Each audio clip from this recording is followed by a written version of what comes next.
তো নবী বলতেছেন এ উম্মতেরা শুনো, যেই জায়গায় মিলাদ করা হয়, যেই জায়গায় আল্লাহ এবং রাসূলের কথা বলা হয়, ওই জায়গাটা জায়গা থাকে না, ওই জায়গাটা জান্নাতের বাগান হয়ে যায়। বলেন সুবহানাল্লাহ।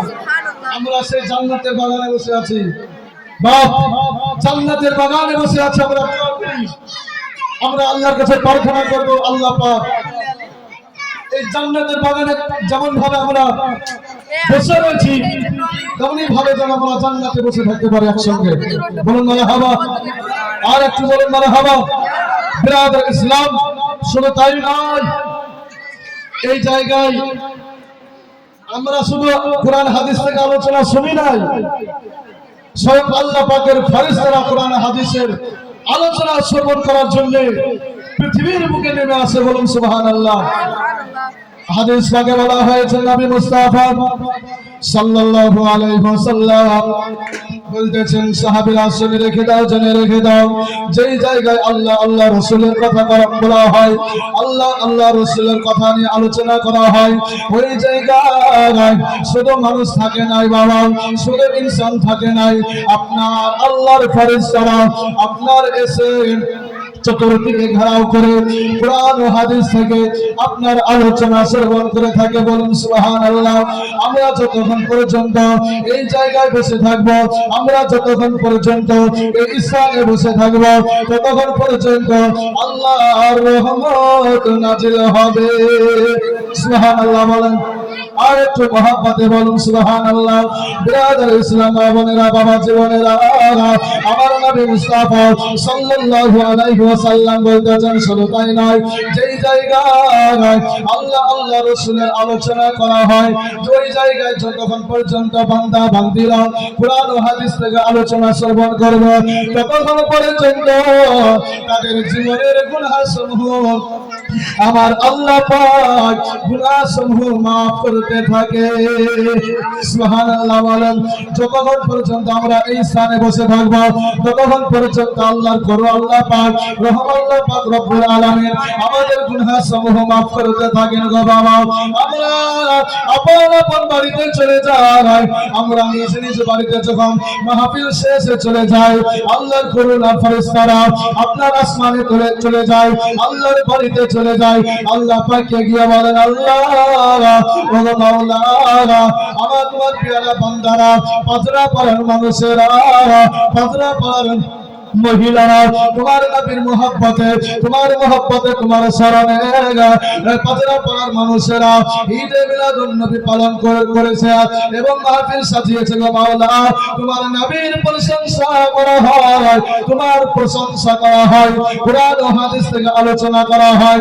ওগো রব্বুল আলামিন, ওই বান্দা বান্দীদের পাজরা পাড়ার মানুষের গুনাহ সমূহ আল্লাহ তুমি মাফ করে দাও। আল্লাহ বলেন, পাজরা পাড়ার মানুষেরা কোরআন ও হাদিস থেকে আলোচনা করেছে, আল্লাহর ফেরেশতারা ফরিয়াদ করতেছে, আল্লাহ পাজরা পাড়ার মানুষেরা মহব্বতের সঙ্গে, আপনার একাগ্রতার সঙ্গে কোরআন ও হাদিস থেকে আলোচনা শ্রবণ করে, আল্লাহ পাক তাদের গুনাহসমূহ তুমি আল্লাহ মাফ করে দাও, তাদের রিজিক বৃদ্ধি করে দাও। সুবহানাল্লাহ বলেন। বিরাদর ইসলাম, তাহলে এই জায়গায় আসা ভালো না খারাপ গো? এই জায়গায় আসা ভালো না খারাপ? ভালো। বিরাদর ইসলাম, এই স্থানে বিরাদর ইসলাম হাসরের ময়দানে মহা বিপদের দিনে যেদিন কেউ কারো পরিচয় দিবে না, কেউ কারো আপনার চিনা দিবে না, সেই মহা বিপদের সময় আল্লাহ পাক রব্বুল আলামিন এই ইবাদতটাই, এই নফল ইবাদতটাই আপনার আমলনামায় দিয়ে আপনাকে জান্নাতি মেহমান হিসেবে আমার আল্লাহ পাক কবুল করে নেবে। বলুন সুবহানাল্লাহ। আর একটু জোরে বলুন সুবহানাল্লাহ। নারে তাকবীর, নারে রিসালাত, মাসলাকে আলা হযরত। আরো জোরে বলতে হবে, জোশ বাড়ান। নবীর আজ আপনার জাসনে ঈদে মিলাদুন নবী আজকের দিনে নবী মুস্তাফা জন্ম নিয়েছে, আল্লাহর ফেরেশতারা দলে দলে আপনার আসমান ঘেরাও করে নিয়ে আপনার মা আমিনা রাদিয়াল্লাহু তাআলা আনহার ঘর ঘেরাও করে নিয়ে তারা দলে দলে নবীর শানে, নবীর মানে, নবীর শওকতে আল্লাহর ফেরেশতারা তারা দরুদ ও সালাম পাঠ করেছে। বলুন সুবহানাল্লাহ। নবীর আনন্দে তারা খুশি হয়ে নবীর প্রতি সালাম পাঠ করেছে।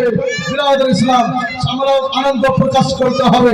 তো আপনারা মহব্বতের সঙ্গে নবীর মহব্বতে আমার নবী হাজির নাজির নবী মুস্তাফা আপনার মদিনাতুল মুনাওয়ারা থেকে আমার নবী মুস্তাফা আমাদের দিল শুনেছে।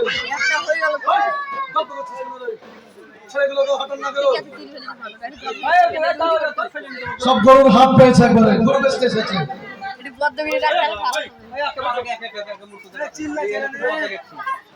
বিরাদর ইসলাম, তো আল্লাহ পাক রব্বুল আলামিন আমাদেরকে স্থানে আসার সুযোগ দিয়েছেন। তো নবীর মহব্বত একটু নারা দিব, আপনারা উচ্চ কণ্ঠে আপনার জবাব দিবেন নারে তাকবীর, নারে রিসালাত, আল কোরআনের আলো, আল হাদিসের আলো, কোরআনের বাণী আল্লাহকে, শান্তির বাণী আল্লাহকে, পাতি পাতি ফুল ফুল, পাতি পাতি ফুল ফুল, সুন্নি মুসলমান, দ্বীন ইসলাম, আহলে সুন্নাত ওয়াল জামাত। বিরাদর ইসলাম, তো নবী পাক বলতেছেন যতক্ষণ পর্যন্ত বান্দা বান্দীরা কুরআন ও হাদিস আলোচনা শ্রবণ করবে ততক্ষণ পর্যন্ত তাদের ছোট ছোট গুনাহসমূহ আমার আল্লাহ পাক মাফ করে দেয়। বলুন সুবহানাল্লাহ। বিরাদর ইসলাম, যিনারা এখনো বাড়িতে বসে আছেন, যিনারা এখনো পর্যন্ত বাড়িতে বসে আছেন বা দোকানে বসে আছেন, আপনারা বিলম্ব না করে দেরি না করে মাহফিলে অংশগ্রহণ করুন। বিরাদর ইসলাম, আজ রবিউল আউয়াল শরীফ 12 তারিখ, মা আমিনা রাদিয়াল্লাহু তাআলা আনহা বলতেছেন, এ দুনিয়ার মানুষেরা, এ দুনিয়ার মানুষেরা শোনো, আমি মা আমিনা রাদিয়াল্লাহু তাআলা আনহা আমার গর্ভে যখন সন্তান আসলো, আমার নবী মুহাম্মদ যখন আসলো, অন্যান্য নারীদের পেটটা উঁচু হয়ে যায়, পেটে যন্ত্রণা অনুভব হয়, পেটে যন্ত্রণা বেদনা আপনার আরম্ভ হয়। আমি আমিনা রাদিয়াল্লাহু তাআলা আনহা, আমি আমিনা আমার গর্ভে আমার সন্তান এসেছে, আমার পেট উঁচু হয় না, আমার পেট আপনার বড় হয় না, আমার নবী মুহাম্মদ এসেছে, আমার পেট আপনার বেদনা হয় না, আমার পেটে কোনো কষ্ট হয় না। একটু জোরে বলুন সুবহানাল্লাহ। আমার পেটে কোনো যন্ত্রণা হয় না। বিরাদর ইসলাম, আমার নবী মুস্তাফা আমাদের মতন মানুষ নাকি গো? আমাদের মতন মানুষ নাকি? না, তফাৎ আছে। মামিনা বলতেছেন অন্যান্য নারীরা যখন আপনার গর্ভে সন্তান আসে 7 মাস 8 মাস হয়ে যায়, তাদের পেটগুলো উঁচু হয় কি হয় না? বড় হয়। কিন্তু আমি আমিনা আমার গর্ভে সন্তান এসেছে, আমি মা আমিনা আমি চুল পরিমাণ বিন্দু পরিমাণ টের পাই নাই। বলুন সুবহানাল্লাহ। মামিনা আরো বলতেছেন, হাদিস পাকে এসেছে, দুনিয়ার বুকে যত সন্তান জন্মগ্রহণ করে প্রত্যেকটা সন্তানের মায়ের নারীর সঙ্গে সন্তানের নারীর সংযুক্ত থাকে কি থাকে না? আপনার দায় এসে আপনার নারী কাটে, কিন্তু নবী মুস্তাফা সাল্লাল্লাহু আলাইহি ওয়াসাল্লামের মায়ের নারীর সঙ্গে আমার নবী মুস্তাফার কোনো নারীর সংযুক্ত ছিল না। বলুন সুবহানাল্লাহ। মহব্বতে বলুন সুবহানাল্লাহ। নবী আমাদের মত নাকি গো? শুধু তাই নয়, অন্যান্য সন্তানেরা পৃথিবীতে উলঙ্গ অবস্থায় আছে, উলঙ্গ অবস্থায় পৃথিবীর বুকে আছে, আমার নবী মুস্তাফা লজ্জা স্থান ঢাকা কাপড় দিয়ে ঢাকা অবস্থায় পৃথিবীর বুকে এসেছে। বলুন সুবহানাল্লাহ। হাদিস পাকে এসেছে, আমার নবী মুস্তাফা বলতেছেন, আমার লজ্জা স্থান দুনিয়ার মানুষ তো দূরের কথা, আমার কলিজার টুকরা আম্মা জান পর্যন্ত আমার দেখতে পাই না। বলুন সুবহানাল্লাহ। কেমন নবী আমরা পেয়েছি। ব্রাদার ইসলামিয়া মিল্লাতিয়া মা আমিনা রাদিয়াল্লাহু তাআলা আনহা বলতেছে, না দুনিয়ার মানুষেরা, দুনিয়ার ইনসানেরা সব আমার নবী মুহাম্মদ আমার গর্ভ থেকে এমন ভাবে যেন বের হয়ে আসলো। অন্যান্য মহিলারা সন্তান যখন প্রসব করে, সন্তান যখন ভূমিষ্ঠ হয়, অন্যান্য মহিলারা আপনার কষ্ট পায়, বেদনা পায়, তার পেটে আপনার বেদনা যন্ত্রণা শুরু হয়। কিন্তু আমি আমিনা রাদিয়াল্লাহু তাআলা আনহা আমার সন্তান পৃথিবীর মুখে এসেছে, আমি আমিনা রাদিয়াল্লাহু তাআলা আনহা বিন্দু পরিমাণ টের পাই নাই।